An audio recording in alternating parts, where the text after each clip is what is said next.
Tunku Cik Ditiro Muhammad Saman lahir di Tiro Pidi, Kesultanan Aceh Darussalam pada 1 Januari 1836. Tunku Cik Ditiro dibesarkan dalam lingkungan agama yang ketat. Ketika Tunku Cik Ditiro menunaikan ibadah haji di Makkah, ia memperdalam lagi ilmu agamanya. Selain itu, tidak lupa ia menjumpai pimpinan-pimpinan Islam yang ada di Makkah, sehingga ia mulai tahu tentang perjuangan para pemimpin tersebut dalam berjuang melawan imperialisme dan kolonialisme penjajahan.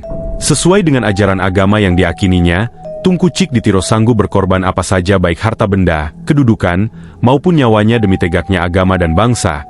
Keyakinan ini dibuktikan dengan kehidupan nyata, yang kemudian lebih dikenal dengan Perang Sabil.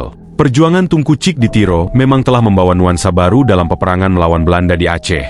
Dalam masa 10 tahun lebih ia memimpin peperangan melalui konsep Perang Sabilnya. Tunku Cik Ditiro telah dapat merebut kembali sebagian besar daerah dalam Aceh Besar. Tinggal hanya daerah di sekitar Kutaraja Kota Madia Banda Aceh sekarang yang belum dapat direbutnya.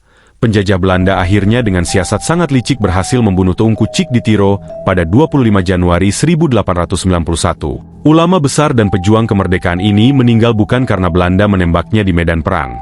Namun sangat sadis, Belanda membayar pengkhianat bangsa yang bersedia memberinya racun. Dalam makanan yang dihadiahkan kepadanya sebagai sumbangan yang diberi nama handuri untuk Tunku, dilansir dari buku tokoh agama dalam perjuangan kemerdekaan tahun 1945 hingga tahun 1950 di Aceh yang ditulis Rusdi Sufi, Muhammad Nasir, Zulfan dan diterbitkan proyek inventarisasi dan dokumen sejarah nasional, Direktorat Jenderal Kebudayaan Departemen Pendidikan dan Kebudayaan tahun 1997. Tunku Cik Ditiro wafat pada tanggal 31 Januari 1891, umur beliau sekitaran 55 tahun. Versi lain mengatakan bahwa wafatnya ulama besar ini pada tanggal 25 Januari 1891. Dalam peperangan penjajah tidak sanggup mengalahkan ulama besar yang paling ditakuti para penjajah atau pemerintah kolonial Belanda. Akhirnya ulama besar yang memimpin perlawanan terhadap penjajah ini wafat diracun oleh pengkhianat bangsa suruhan penjajah Belanda. Tunku Cik Ditiro selalu memupuk semangat rakyat untuk berjihad pada jalan Allah, baik melalui khotbah-khotbah maupun tulisan hikayatnya.